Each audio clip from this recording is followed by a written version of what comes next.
আসসালামু আলাইকুম বন্ধুরা, আমি আজকে আপনাদের রাউটারের সমস্ত ফাংশন এবং কার্যক্রম বিস্তারিত দেখাবো এবং বিষয়গুলো আপনাদেরকে বোঝানোর চেষ্টা করব।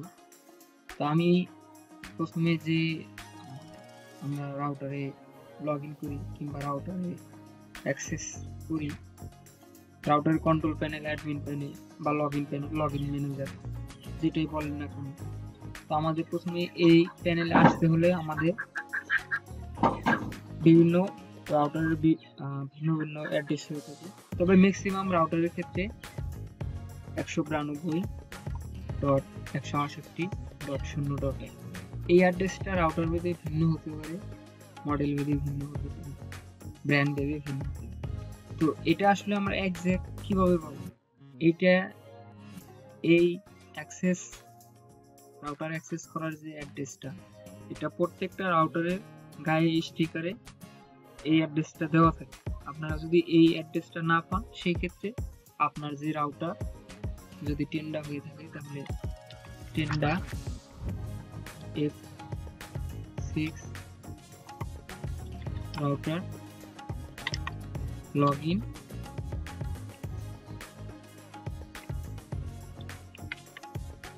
অ্যাড্রেস, অর্থাৎ আপনার যে রাউটার, সেই রাউটার মডেল লিখে, রাউটার লিখে, তারপরে লগইন অ্যাড্রেস লিখে গুগলে সার্চ করলে কিন্তু আপনার যে ডিফল্ট আইপি অ্যাক্সেস করার, লগইন করার রাউটারে, সেটা কিন্তু আপনি পেয়ে যাবেন। এইখানে আপনার দেখা গেছে যে আপনার যে রাউটার, যে ব্র্যান্ডের রাউটার, সেই ওয়েবসাইটগুলোতেই অ্যাকচুয়াল অ্যাড্রেসগুলো থাকে, সেই আপনার ব্র্যান্ডের ওয়েবসাইট থেকে আপনারা দেখে নিতে পারেন, অথবা আপনারা বিভিন্ন গুগলে সার্চ করে বিভিন্ন ওয়েবসাইট থেকে দেখে নিতে পারেন। তো আমি আমার রাউটারে লগ ইন করার জন্য অ্যাডমিন প্যানেলে আমি চলে যাব, যার ফলে আমি লগ ইন করে নিলাম। আপনারা আপনাদের রাউটারে যদি পাসওয়ার্ড সেট করা থাকে, সেই ক্ষেত্রে পাসওয়ার্ড দিয়ে লগ ইন করতে হবে, আর পাসওয়ার্ড সেট করা না থাকলে এরকম ইন্টারফেস দিতে হবে, যদি আপনার টেন্ডা F6 রাউটার হয় বা F3 রাউটার। তো এরপরে আমাদের আসলে রাউটার লগ ইন করার পরে বা অনেক সময় রাউটার সেট আপ করতে হয়, অথবা যদি সেট আপ করা থাকে পাসওয়ার্ড চেঞ্জ করতে হয়, অথবা পাসওয়ার্ড চেঞ্জ করা নাও প্রয়োজন হতে পারে, আবার ব্লক আনব্লক, ইন্টারনেট অ্যাক্সেস দেওয়া না দেওয়া, অনেকগুলা ফাংশনালিটি কিন্তু আছে। আমি আস্তে আস্তে সব আপনাদের বোঝানোর চেষ্টা করব। এখানে এখন যে ইন্টারফেসটা দেখতে পাচ্ছেন, সেটা হলো connection status, you can surf the internet, মানে আমি এখন ইন্টারনেট সার্ভ করতে পারবো বা ব্যবহার করতে পারবো।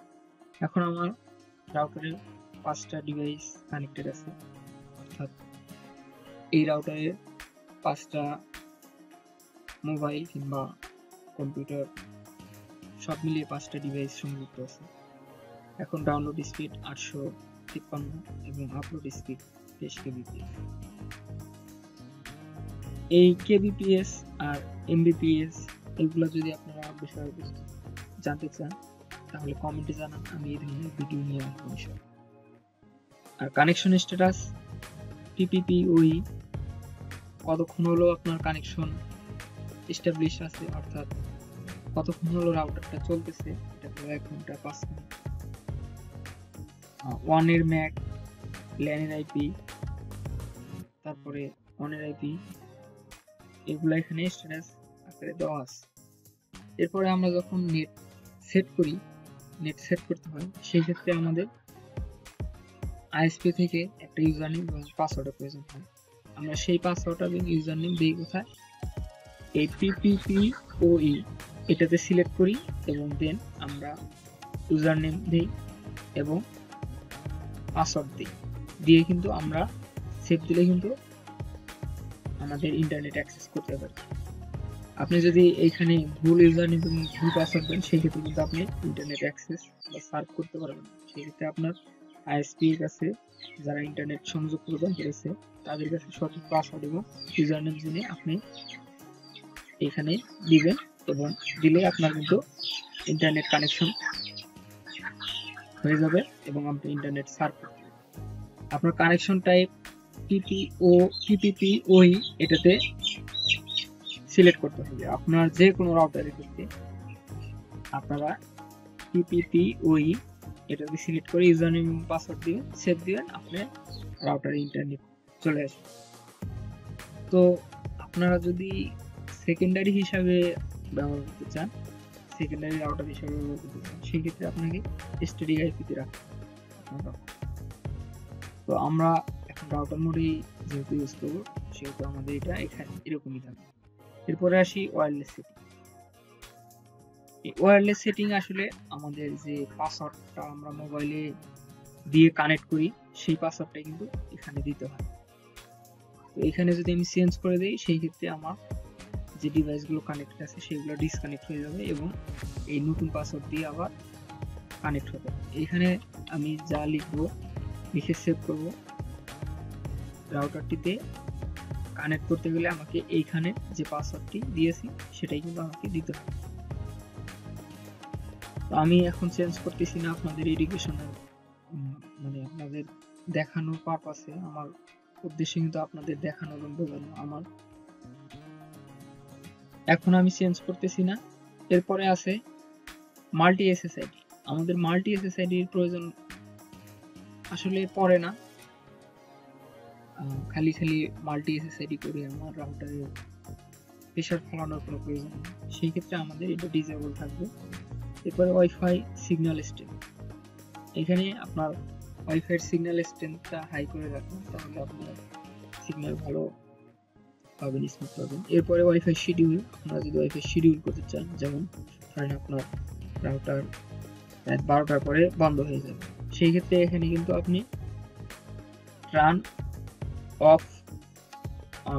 ওয়াইফাই অফ ডিউরিং, অর্থাৎ আপনার এই সময় সিলেক্ট করে দিলে কিন্তু আপনার রাউটার অটোমেটিকলি অফ হয়ে যাবে। আপনি এভরিডে করতে পারেন অথবা শুক্রবার, শনিবার, যে কোনো ডেট ওয়াইজও করতে পারেন। তো আমি এটা করতেছি না, আমি শুধু দেখালাম। এরপরে WPS, অর্থাৎ WPS আপনার রাউটারের সাথে একটা বাটন আছে, সেই বাটন ক্লিক করে আপনার WPS ফিচারওয়ালা মোবাইলগুলোতে এই WPS বাটন ক্লিক করে কিন্তু রাউটারে কানেক্ট করতে পারবেন। এটা কিন্তু আপনাকে তখন ইনেবল করে দিতে হবে এবং WPS পিন দিতে হবে, অথবা WPS পিন না দিয়েও কিন্তু অনেক মোবাইলে কানেক্ট হয় WPS ইনেবল ফিচার ইনেবল। এরপরে আসি নেটওয়ার্ক অপারেশন। নেটওয়ার্ক অপারেশনে এখানে আপনারা যেটা আছে 11BGN এটাই দিয়ে রাখবেন। এরপরে ওয়্যারলেস চ্যানেল। ওয়্যারলেস চ্যানেলটা আপনার আশেপাশে যদি অনেকগুলো রাউটার থাকে, সেক্ষেত্রে এই ওয়্যারলেস চ্যানেল আপনার সিগন্যালের যে চ্যানেলটা আছে এটা এবং অন্য রাউটারে যদি একই চ্যানেল, অর্থাৎ এখন কারেন্ট চ্যানেল আছে 5, আশেপাশের রাউটারে যদি একই চ্যানেলের সিগন্যাল প্রোভাইড করে থাকে, অর্থাৎ চ্যানেল 5 প্রোভাইড করে থাকে, তাহলে কিন্তু আপনার সিগন্যাল কনফ্লিক্ট করবে কিংবা আপনার ইউজারে সিগন্যাল কনফ্লিক্ট করবে, অর্থাৎ পারস্পরিক দুইটা আর কি ঝামেলা হবে। তো এরপরে আসলে চ্যানেল উইথটা আসলে 20 মেগাহার্জ যদি করেন, সেক্ষেত্রে সিগন্যাল লেন্থ বেড়ে যাবে, সিগন্যালের দূরত্ব বেড়ে যাবে, অর্থাৎ আপনি দূর থেকে সিগন্যাল পাবেন। এবং 40 মেগাহার্জ দিলে কিন্তু আপনি সিগন্যাল কাছাকাছি পাবেন, সিগন্যাল লেন্থ বড় হবে না। আপনারা যদি সিগন্যাল দূরে থেকে অ্যাক্সেস করতে চান, সেই ক্ষেত্রে 20 মেগাহার্জ দিয়ে দেবেন। আমরা এটা অটোই থাক। এরপরে আসি ব্যান্ডউইথ, অর্থাৎ আপনি যদি কোনো ব্যক্তির ইন্টারনেট স্পিড কন্ট্রোল করতে চান, সেই ক্ষেত্রে এই ফিচারটা আপনি ব্যবহার করতে পারবেন। যেমন এখানে Realme 13C, এখন এনার ডাউনলোড স্পিড এবং আপলোড স্পিড লিমিট করা, উনি যত ইচ্ছা আপলোড করতে পারবে, যত ইচ্ছা ডাউনলোড করতে পারবে। কিন্তু আমি যদি চাই তার ডাউনলোড স্পিড 128 kbps করে দিব, অথবা আমি ম্যানুয়ালি টাইপ করে দিতে পারি, যেমন 500 kbps করে দিতে পারি। 500 kbps করে দিয়ে সেভ দিলে কিন্তু উনি সর্বোচ্চ 500 kbps স্পিড পাবে পার সেকেন্ডে, এর বেশি ওনার মোবাইল থেকে আপলোড হবে। সেম আমি যদি ওনার ডাউনলোড স্পিড 512 kbps করে দিই, সেক্ষেত্রে উনি 512 kbps এর উপরে ডাউনলোড করতে পারবেন। তো এইভাবে আসলে একটা ইউজারের একটা ডিভাইসের ইন্টারনেট স্পিড কন্ট্রোল করা যায়। তো এরপরে আসি ওয়্যারলেস রিপিটিং। ওয়্যারলেস রিপিটিং এর মাধ্যমে আসলে একটা রাউটারকে রিপিটার হিসেবে ব্যবহার করতে পারবেন। যেমন এখানে ওয়্যারলেস রিপিটিং ডিসেবল করা আছে, কারণ আমার রাউটারটি রাউটার মোডে চলতেছে, যার ফলে ওয়্যারলেস রিপিটিং মোডে নাই। আমি যদি কোনো প্রাইমারি রাউটার থেকে আমার এই রাউটারটি সেকেন্ডারি রাউটার হিসেবে ব্যবহার করতে চাই, অর্থাৎ ডিরেক্ট আইএসপি থেকে আমার রাউটারে আমার আরেকটি রাউটারে কানেকশন আসবে, দেন ওইখান থেকে আমার এই রাউটারে কানেকশন হবে, সেক্ষেত্রে আমি ইউনিভার্সাল রিপিটার মোডে সিলেক্ট করে সেভ দিয়ে ওই রাউটারের যে পাসওয়ার্ড দেওয়া আছে সেই পাসওয়ার্ড দিয়ে ওই রাউটারে কানেক্ট করে দিলে কিন্তু আমার এই রাউটারটি সেকেন্ডারি রাউটার হিসাবে ব্যবহার করতে পারবে উইদাউট কেবল কানেকশন। অর্থাৎ তার ছাড়া কিন্তু আপনি আপনার সিগন্যাল আরও দূরে নিয়ে যেতে পারবেন ইউনিভার্সাল রিপিটার মোডে রেখে। আমি এটা করতেছি না, আপনারা চাইলে এপি মোডেও রেখে ম্যানুয়ালি অর্থাৎ কেবল কানেকশনের মাধ্যমে প্রাইমারি রাউটার থেকে প্রথম একটি রাউটার আছে যেটি আপনার আইএসপি থেকে ইন্টারনেট সংযোগ দেওয়া হয়েছে, সেই রাউটার থেকে আপনার এটি যদি সেকেন্ডারি রাউটার হিসেবে ব্যবহার করতে চান, এপি মোডেও কেবল কানেকশনের মাধ্যমে কিন্তু অর্থাৎ তার দিয়ে কানেকশন দিয়ে কিন্তু আপনি আপনার রাউটার ব্যবহার করতে পারেন। তো এটা ছিল আপনার ইউনিভার্সাল রিপিটার মোড আর এপি মোড। তো WPS আসলে বাংলাদেশে এরকম পপুলার হয় না। রিসেন্টলি গ্রামীণফোন জিবি5 লঞ্চ করেছে এবং তারা কানেকশন দেওয়া শুরু করেছে।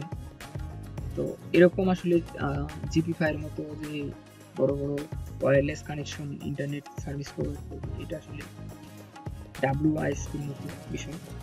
তো এটা আসলে বাংলাদেশে এরকম এখনো পপুলার কিংবা ওরকম সার্ভিস পাওয়া অ্যাভেলেবল নেই। তো এরপরে আসি প্যারেন্টাল কন্ট্রোল। ধরেন আপনার ডিভাইস কিংবা আপনার ছেলে মেয়ে সর্বদাই ইন্টারনেট ব্যবহার করে, এর ফলে তার পড়াশোনা কিংবা কাজের সময় নষ্ট হয়। তো এর জন্য আপনাকে নির্দিষ্ট একটা সময় তাকে কিন্তু ইন্টারনেট ইউজের সময় দিতে পারেন। যেমন আমি যদি চাই যে এই ডিভাইসটাকে আমি ইন্টারনেট ব্যবহার করতে দিব নির্দিষ্ট সময়, সেক্ষেত্রে আমাকে এখানে ইনেবল করে দিয়ে এইখানে আমার টাইম ফ্রেমগুলো দিয়ে দিতে হবে। আমি যে কয়টা থেকে যে কয়টা পর্যন্ত তাকে আমি ইন্টারনেট দিব না কিংবা দিব, ওয়েবসাইট রেস্ট্রিক্ট কিংবা ইন্টারনেট ইউজ করতে, বিষয়গুলো এরকম। তো আমি এটা আসলে করতেছি না। ধরেন আপনার ছেলে মেয়েদের সন্ধ্যা 6টা থেকে রাত 12টা পর্যন্ত ইন্টারনেট অ্যাক্সেস করতে দিবেন না, সেক্ষেত্রে কিন্তু এখানে সন্ধ্যা 6টায় আপনার তাহলে সন্ধ্যা 6টা হলে 18টা দিতে হবে, যেহেতু PM এর ব্যাপার আছে এখানে। এরপরে 21টা হলো এখানে আপনি ধরেন 10টা পর্যন্ত, তাহলে 22টা দিয়ে আপনি সেভ দিবেন এবং আপনার এটা কিন্তু ডিসেবল করে দিবেন, তাহলে কিন্তু আর ইন্টারনেট ব্যবহার করতে পারবেন না। আর যদি আপনি কোনো নির্দিষ্ট কোনো ওয়েবসাইট ইউজ করতেন শুধু, তাহলে এখানে স্পেসিফিক অ্যাড্রেস লিখতে হবে যে এই অ্যাড্রেসগুলো শুধু ব্রাউজ করতে পারবে এরকম, অথবা এই ওয়েবসাইটগুলো আপনি ব্ল্যাক লিস্টে রাখবেন, তাহলে অনলি ফরবিট, ধরেন ইউটিউব অ্যাক্সেস করতে দেবেন না কিংবা অন্য কোনো সাইট অ্যাক্সেস করতে দেবেন না, সেই ক্ষেত্রে এখানে সেই অ্যাড্রেসগুলো লিখতে হবে, লিখে অ্যাড করে আপনাকে ওকে করে দিতে হবে। এবং যে ডিভাইসগুলো আপনি ম্যানেজ করতে চান, যে ইউজারকে ম্যানেজ করতে চান, সেটা এইখানে ক্লিক করে ইনেবল করে দিতে হবে। তো এরপরে আসি অ্যাডভান্সে আসলে এখানে আপনার দেখা গেছে যে একজন আমার রাউটারের পাসওয়ার্ড জেনে আরেকজনকে দিয়ে দেয়, সেই ক্ষেত্রে আমাকে এখানে ব্ল্যাক লিস্ট হোয়াইট লিস্টের ফিচারটা আমি ইনেবল করে কিন্তু আমি এই সমস্যাটা সমাধান করতে পারি। যেমন আমার রাউটারের ইন্টারনেট আমি আর কাউকে ব্যবহার করতে দেবো না, সেক্ষেত্রে আমি হোয়াইট লিস্ট করে আমার ডিভাইসটা শুধু অ্যাড করে সেভ দিয়ে, যেমন এখন যে ডিভাইসগুলো কানেক্টেড আছে সেই ডিভাইসগুলো আমি অ্যাড করে সেভ দিয়ে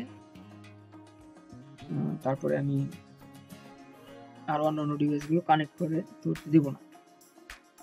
সেভ দিলে কিন্তু অন্যান্য ডিভাইস আর কানেক্ট হবে না। আর আমি যদি চাই যে আমার নির্দিষ্ট ম্যাক অ্যাড্রেসের ডিভাইস কানেক্টেড করতে দেব না, সেক্ষেত্রে সেই ম্যাক অ্যাড্রেসটি লিখে ওকে দিয়ে সেভ করে কিন্তু সেই ডিভাইসটি কিন্তু আর আমার রাউটারে কানেক্ট হতে পারবে না, সঠিক পাস দেওয়া সত্ত্বেও কিংবা স্ক্যান করা সত্ত্বেও। এই ব্ল্যাক লিস্ট এবং হোয়াইট লিস্ট এই দুটো ফিচার কিন্তু সেম। স্ক্যানের ক্ষেত্রে আপনারা চাইলে স্ক্যান অফ করে দিতে পারেন, কেউ চাইলে আর স্ক্যান দিতে পারবেন, এই ফিচারটার মাধ্যমে সেটা প্রতিহিত করা যায়। তো এরপরে আসি আইপি পোর্ট ফরওয়ার্ডিং, অর্থাৎ আপনার রাউটারে যদি কোনো আইপি ক্যামেরা কিংবা কোনো এফটিপি সার্ভার কিংবা যে কোনো বিষয়গুলো যদি আপনার থাকে, সেটা কিন্তু আপনি পোর্ট ফরওয়ার্ডিং এর মাধ্যমে আপনার ওয়াইড এরিয়া নেটওয়ার্ক থেকে কিংবা ইন্টারনেট থেকে অ্যাক্সেস করতে পারবেন। এরপরে আসি ডিডিএনএস। ডিডিএনএস হলো ডাইনামিক ডিএনএস। এই ডিডিএনএস এর মাধ্যমে আপনার যে রিকোয়েস্টগুলো যাবে সেগুলো ডিএনএস সার্ভার থেকে আপনি সেটা পর্যবেক্ষণ করতে পারবেন এবং আপনার ডিএনএস এর ফিচারগুলো আপনি পূরণ করতে পারবেন। ডিএমজেড হোস্ট, এটা আসলে মিলিটারিদের একটা ফিচার, এটা আমাদের সাধারণ মানুষের ইনেবল করার প্রয়োজন নাই। এরপরে পিং অন, এটা ইনেবল থাকলে সমস্যা নেই। পরে ইউপিএনপি, এগুলো অ্যাডভান্স নেটওয়ার্কিং এর অ্যাডভান্স বিষয়গুলো আমরা আসলে আলোচনা করে সময় নষ্ট করতে চাই না। এরপরে এপি আইসোলেশন, যেগুলো বাই ডিফল্ট যা থাকে তাই থাকবে, সমস্যা নেই।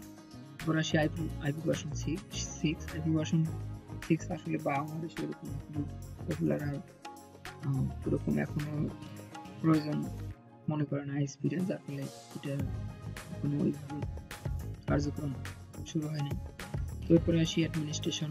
আপনার রাউটারে যদি পাসওয়ার্ড সেট করা না থাকে, সেক্ষেত্রে এখান থেকে কিন্তু পাসওয়ার্ড সেট করে নিতে পারবেন, অর্থাৎ লগ ইন করতে যে পাসওয়ার্ড নেবেন, অথবা আপনারা চাইলে পাসওয়ার্ড চেঞ্জ করে দিতে পারবেন এখানে পুরাতন পাসওয়ার্ডটি দিয়ে, এবং নিচের দুটাতে নতুন পাসওয়ার্ড দিয়ে কিন্তু পাসওয়ার্ড চেঞ্জ করে দিতে পারবেন। এরপরে আসি অন প্যারামিটার, ল্যান প্যারামিটার, এগুলো বাই ডিফল্ট যা আছে তাই থাকবে, সমস্যা নাই। এরপরে রিমোট ওয়েব ম্যানেজমেন্ট, আপনি রিমোট ওয়েব ম্যানেজমেন্ট ইনেবল করে আপনার ফোন থেকে কিন্তু আপনি আপনার রাউটার অ্যাক্সেস করতে পারবেন।